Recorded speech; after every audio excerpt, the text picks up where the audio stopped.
Hi, this is Senator Tom Cotton. I wanted to give you a quick update on how I've been serving you and Arkansas in the United States Senate this week. First, you may be aware the Supreme Court heard arguments this week in a lawsuit filed by 23 states, including Arkansas, against President Obama's 2014 executive actions on immigration that would give thousands of illegal immigrants permanent legal status in the United States. I'm opposed to both the President's actions and his immigration policies as a whole. We're a nation of immigrants, but we're also a nation of laws, and we should not reward those who broke those laws to come here illegally. President Obama explicitly ignored those laws and the will of the people by going around Congress to implement his own immigration agenda. Earlier this month, I joined 43 of my fellow senators in filing a brief in the United States Supreme Court in support of this challenge. And currently, I'm working on legislation to help secure our border with Mexico.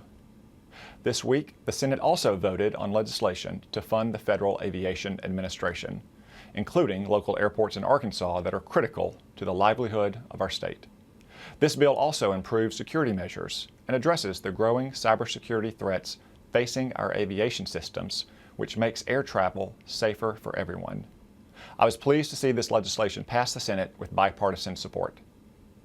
Last week, I was honored to deliver the weekly Republican address around the country.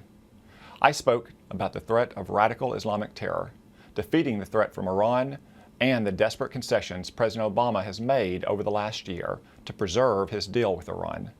We've known from the outset this deal was bad for America, and if President Obama won't act to stop this tyrannical regime, the Congress will. We've passed several bills aimed at stopping Iran's behavior.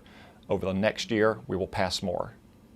As I said last week, Republicans understand, unlike the President, that we do not and cannot have shared values with the radical terror-sponsoring regime in Iran any more than we can with the Islamic State.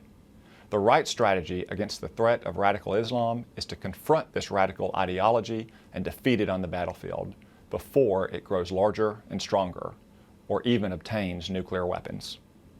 Thanks for allowing me a few minutes of your time to tell you about how I've been working for you.